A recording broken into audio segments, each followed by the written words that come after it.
keep seeing it on the news over and over again. So I said, let's do something about it. People at Windsor take action, a show of solidarity with those protesting in the United States after a man in Minneapolis dies at the hands of police officers. A probe by the province's ombudsman. A new investigation launches today into the province's oversight of long-term care homes during the pandemic. A live look outside, a pretty cool weekend, enough that you didn't have to worry about the sun scorching, which we had during that stretch of heat, but thunderstorms could be in our future. Colette Kennedy has all of the details in her forecast tonight.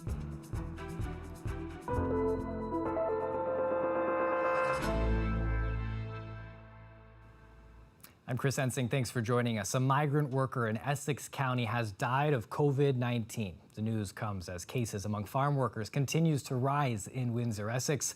All of this has many pushing for change, with the Premier himself promising that the issue is top of mind. The CBC's Jason Villa with more.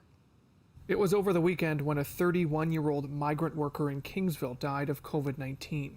Those who knew Bonifacio Eugenio Ramiro say he didn't have any known underlying health issues.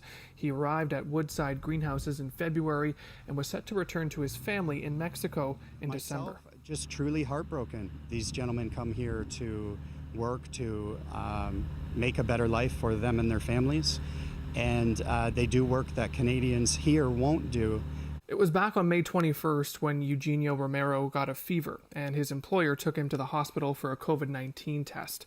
2 days later, those results came back positive. On May 25th, the health unit tested the 21 other migrant workers who may have come into contact with him. 2 of them test positive. Many of them are isolating in hotels. And on Saturday, Eugenio Romero was taken to hospital. 30 minutes later, pronounced dead. We even went as far as posting bulletins in their lunchrooms, on their lunchroom tables, in their washrooms, speaking with them personally, one-on-one, and as a group. Today, Ontario's COVID-19 cases jumped by about 400, and more than 80 of those are migrant workers. And the Premier is zeroing in on their living conditions. That's something we can put on the table, any congregate living. And I've been there. I've seen the congregate living in these farms. And you make a valid point. Can we do it within a month or so? I just don't think that's reality. But what we can do, we can go in and test frequently. I think it's critical that we do. The Premier says he'll be pushing public health officials to test all migrant workers, but experts say it needs to go further. So it's a time for us to really look at and develop, through collaboration with migrant workers, migrant worker groups, and all levels of government, some adequate standards. The Ministry of Labour is currently investigating the death. The Ontario Coroner's Office says it's too soon to tell if an autopsy will be done. In the meantime, the Mexican consulate is working to return Eugenio Romero's body to his family in Mexico. Jason Villa, CBC News, Kingsville. Now this afternoon, Erie Shores Healthcare said that they're sending health teams to some affected sites this week. They want to expand medical assessments for migrant workers, and they'll be working with the Windsor Essex County Health Unit for this. It's been 1 week since the killing of George Floyd, and the movement across the United States against police brutality, there's no sign of slowing down. Demonstrations started early in Minneapolis today and in other cities across the country. While U.S. President Donald Trump is urging governors to crack down on any violence, the Floyd family is pleading for peace. CBC's Ellen Morrow reports. The pain so palpable for Terrence Floyd, visiting the memorial for his brother George 1 week after he died under the knee of a white police officer. Keep my brother's name ringing. But despite his own anger, Floyd appealed for calm, denouncing violence like this. What began as a peaceful demonstration in Washington, D.C., deteriorating as night fell. If I'm not over here blowing up stuff, if I'm not over here messing up my community, then what are y'all doing? Instead, Floyd urged Americans fed up with police brutality and systemic racism. Let's stop thinking that our voice don't matter. That's right. And vote. There you go. Not just vote for the president, vote for the preliminaries, vote for everybody. The Floyd family also released their independent autopsy today, finding Floyd died of asphyxia. The county medical officer blamed multiple factors. The ambulance was his hearse. Beyond question, he would be alive today if not for the pressure applied to his neck. As tensions tear across the U.S., President Trump has been criticized for doing little to calm an anxious nation. In a leaked call with governors today, he urged them to crack down. We're strongly looking for arrests. You have to get much tougher. Meanwhile, this somber ritual played out in cities across the U.S. The cleanup as the country readies for another night of unrest. Thank you for the flowers. Thank you. One the Floyd family hopes is peaceful in the name of their brother. I just want to hear this again. What's his name? George Floyd. What's his name? George Floyd. Ellen Morrow, CBC News, Toronto. Now, the events in the United States have triggered similar demonstrations and rallies in Canada, both peaceful and violent.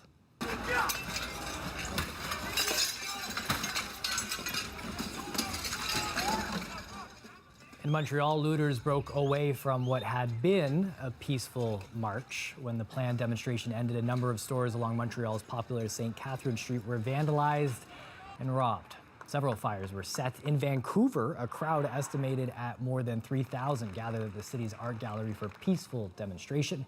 The rally lasted about 2.5 hours. There were no reports of violence. Windsor held its own peaceful rally along the riverfront yesterday, joining the voices on the Canadian side of the border, saying we need to examine how our police forces act as well. Jacob Barker was at that rally. He's been looking at the impact this is having in our area. Jacob, what have you been hearing? Yeah, Chris, well, people are saying that Canada really needs to take a look at itself when it comes to race relations. They're saying even though things are quite different on the other side of the border here, we're not immune. Well, the Walk for Justice in Windsor on Sunday was a calm one. It's been a very different picture across the way in Detroit. As evenings wear on there, crowds have been throwing things at police, and police have been responding with aggressive tactics to keep those crowds under control. And on Friday, a man was shot dead. It's a scene unfolding in many American cities, but leaders here in Windsor are showing their solidarity. Silence, fists in the air.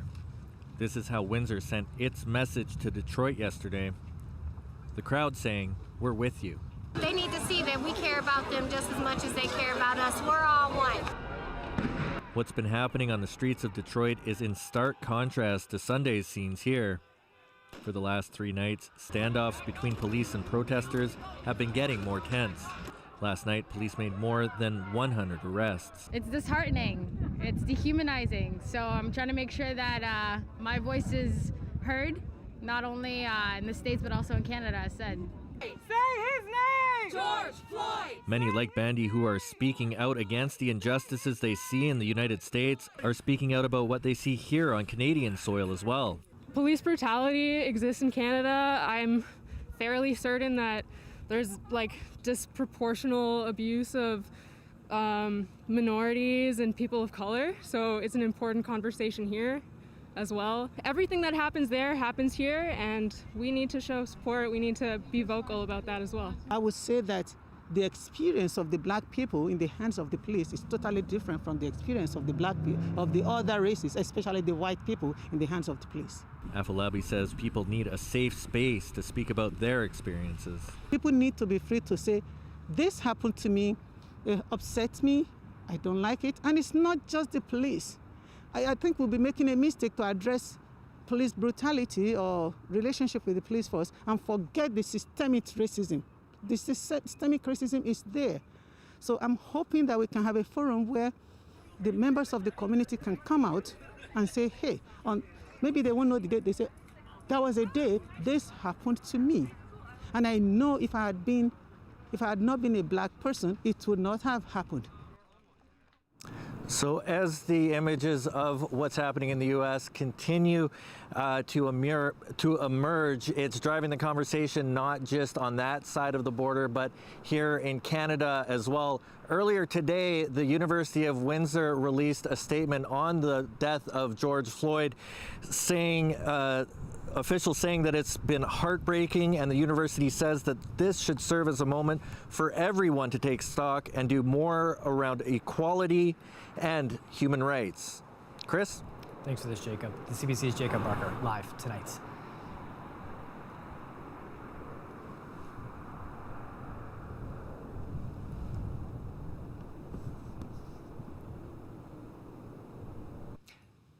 And if you tune in later, we're going to have more about a conversation that I had with a police officer in Windsor, Essex, a black man who's posted his thoughts on what's happening across the United States. Meanwhile, Ontario's watchdog is now looking into how the province has handled outbreaks in long-term care homes during the COVID-19 pandemic. As Leisha Shing explains, it comes after the Canadian military's scathing report last week on conditions inside some of the homes. For the past few months, Dwayne Simon's mom tells CETA has been smiling more and eating better, and she's now recovered from COVID-19. He says that's all since he took her out of Orchard Villa long-term care home to take care of her on his own. I think I pulled her out just in the nick of time, because when I did, everything was just catching fire. Orchard Villa has seen the highest number of infections in the province, one of several homes the Canadian military is supporting. There needs to be an investigation so that moving forward, we can learn from the mistakes that were made, and hopefully long-term care in the future will be better for everybody. Last week, the military released a scathing report into 5 long-term care homes members of the armed forces were helping in. It found abuse and neglect of residents, insect infestations, and staff that were using equipment between infected and uninfected residents. It painted such a shocking picture of what was going on. I thought we have to contribute to this conversation. The Ombudsman will review the standards and policies for long-term care during the pandemic and oversight, including how the Ministries of Health and Long-Term Care handled complaints and inspections, how they supported homes during the crisis, and communication with the home's residents, staff, and the public. Premier Doug Ford welcomes the investigation. I need answers. I want answers. Dwayne Simon does too. He also says the government should have acted sooner.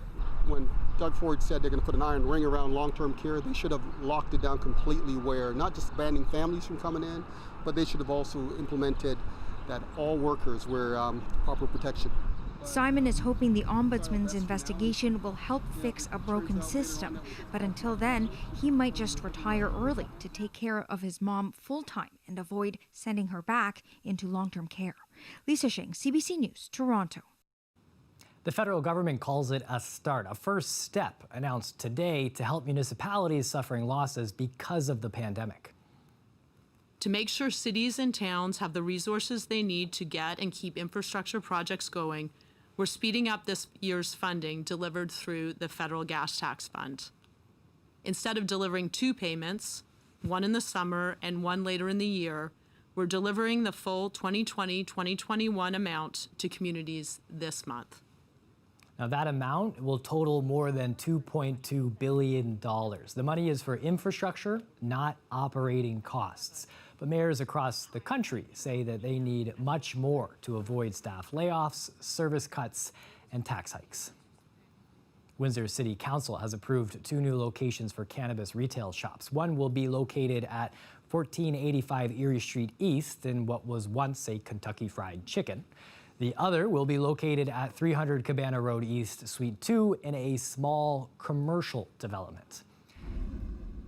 Council also gave the green light to BIAs and individual restaurants and bars to submit plans to expand their operations outdoors once COVID-19 restrictions are relaxed. If the businesses want to take over parking lots, sidewalks, and streets to allow for outdoor seating, they have to submit plans to the city for approval. And finally, Council also approved a heritage designation for the Walker Power Building in Walkerville. The building was originally constructed between 1910 and 1913. It recently underwent a multi-million-dollar renovation, and now houses offices and commercial operations. Part of the heritage designation also protects a railway turntable discovered in one part of the building during the renovations. You've seen the protests sparked by the killing of George Floyd. We've talked about it tonight. And so is Constable RJ Franklin with the Windsor Police Service. He posted his thoughts on Facebook this weekend. Reading in part, it's sometimes hard being a Black police officer. I feel as though I may be viewed as a, quote, sellout in the Black community, especially if I don't publicly speak out against the injustice. He continues to say that George Floyd was murdered, and it makes me so angry as both a Black man and a police officer. Here's more of what Franklin has to say in his own words. The response was wonderful. It was my colleagues that reached out to me almost right away in different forms to commend me on expressing my feelings the way I did. And I've had people reach out to me, strangers and friends and family, let me know that they were proud of me taking the time to share my thoughts. But this isn't really about me. I think we're all feeling this way, and it's important to just put it out there as to what happened to George Floyd and the reasons why it happened and the racism that still exists in this world. And we need to call it for what it is. We need to be willing to admit that there's a problem. And then when that happens, then we can start talking about it and we can start healing as a society, I would say. We have to come together as a group of people in general, not just Black people.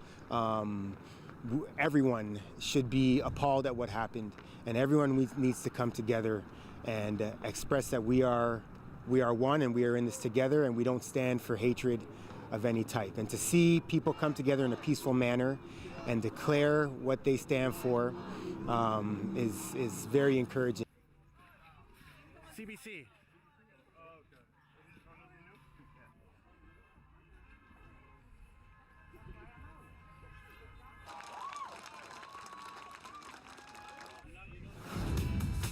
Sorry about that, a few technical difficulties. What we'll do is we'll post that online. You can go to cbc.ca/Windsor. We'll have it on our Facebook page as well.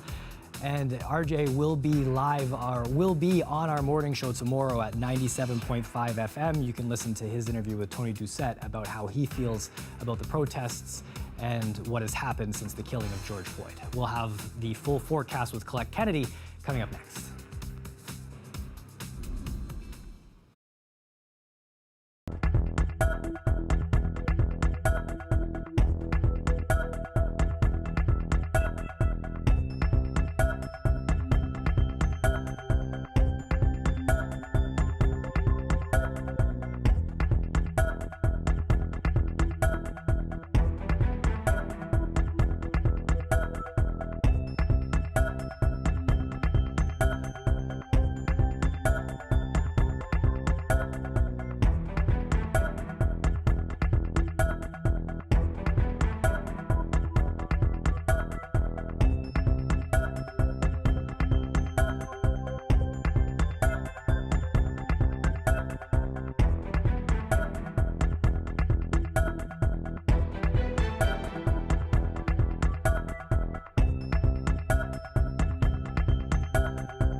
And joining us now for a live look at the weather is Colette Kennedy. Colette, Sunday was perfect. You go outside, you enjoy the sun.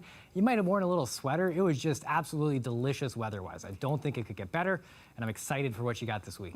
Okay, good. It sounds like you want more of the same, and I'm not sure. Yeah, I'm not sure I can deliver that. I'll tell you something, Chris. One of the things you probably noticed was that the air just felt so dry. It wasn't sticky and muggy, and that's because our dew points have really been low. And so right now, even in Windsor, we've got a dew point between 4 and 5, which is pretty amazing. So it's very comfortable air. Well, those dew points, as soon as even tomorrow, are going to start to go up again, and the humidity comes back. The temperature's going up as well. We've got some showers into tomorrow, a few thunderstorms, that potential there too, but also some breezy conditions, especially early in the day. And Wednesday, again, I have a risk for some showers, but it's not all day. I'll kind of walk you through the scenario here. Daytime highs for today. Yes, low 20s, a little below seasonal, but just throw that book out because after today, this week, we're going to be seeing those readings above seasonal.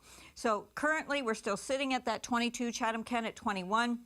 The dry conditions, pretty pleasant evening ahead, but a little bit later on, we're going to see this is the beginning of another air mass coming in, and that's the leading edge of the warm front then. So this one's going to be a little hotter, a little more humid. As that starts to roll through here, as we get through the overnight hours, we will see some rain showers developing and also the risk of a few thunderstorms in here. So locally, some of these downpours could be quite heavy. A little thunder in there might wake you up too. I'm not seeing a lot in terms of that right now, so overnight it'll probably tame down a little bit, but could wake you up there. Into the morning then, still some of that cloud cover, some of these showers, lighter in nature, but off to the east, and we're into a drier slot, and then look at that, lo and behold, into the afternoon we'll actually start clearing out, so the winds will begin to let up a bit and some sun coming back. A nice afternoon tomorrow, and then into Wednesday, kind of this next batch of moisture comes through, so some showers, a few thunderstorms possible, and then kind of drying out. It won't be an all-day thing on Wednesday. Overnight tonight, these are what your temperatures look like here. So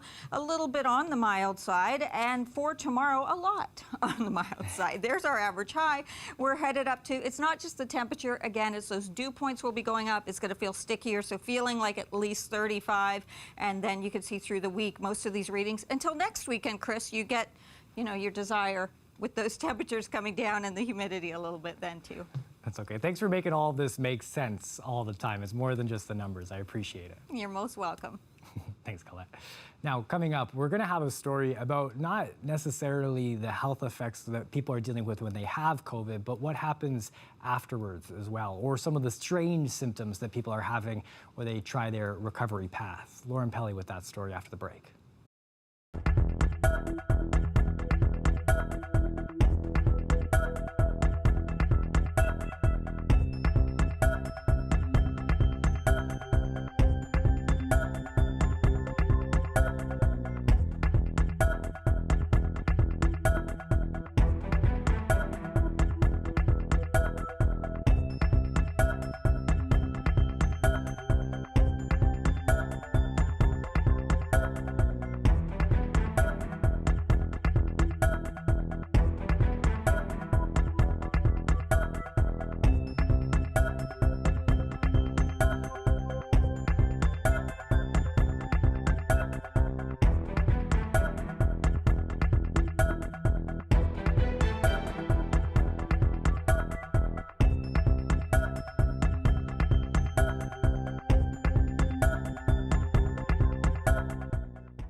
Well, the death toll and hospitalizations from COVID-19 have made headlines. Others say that they suffered milder cases behind closed doors. Some people even reporting months-long illnesses, strange symptoms, and really rocky recoveries. Lauren Pelly has more.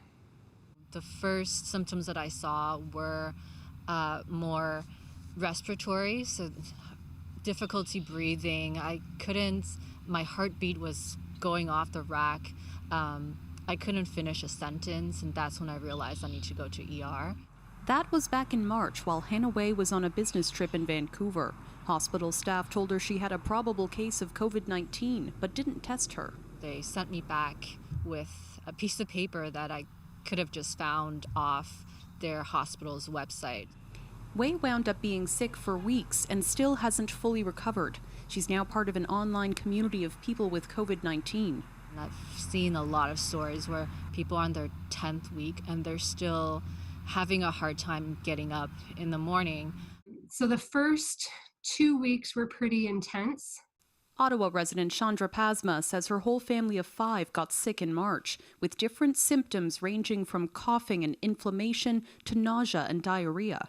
One symptom would get better and I'd start to feel optimistic that I was through it, and then something new would set in and something totally random and strange. 10 weeks later, they're all still sick. Pasma believes it was COVID-19, even though a test result came back negative. Her physician initially told her to just stay home, and she didn't get tested until weeks later. Some experts warn test timing could cause false negatives. There seems to be zero follow-up, and I don't know if there would be more follow-up if we were acknowledged cases. Whether people get tested or not, physicians say true cases of milder COVID-19 may not resolve quickly. Unfortunately, the recovery time from an illness often takes longer than we think it will. So there's the initial infectious phase, and that really does seem to last about 2 weeks in most people. But it's all the consequences that can take longer. Way says patients with longer recoveries are falling through the cracks. What we really want is for public health and doctors to pay more attention and follow through with patients over time. Lauren Pelly, CBC News, Toronto. The iconic Colosseum in Rome is open to the public once again. The landmark closed 3 months ago as part of the effort to contain the spread of COVID-19. Now, ahead of the opening, the ancient landmark was lit up in the colors of the Italian flag. Strict social distancing measures are in place, and your visit has to be pre-booked. The Colosseum is one of the most popular attractions in Italy. Last year, 7.5 million people visited. The Colosseum first opened in the year 80 AD. It could seat 50,000 people. 6:29 p.m. That's it for CBC Windsor News. You can always find more stories on our website, cbc.ca/Windsor. We'll leave you with a look at the march in our city along the riverside yesterday.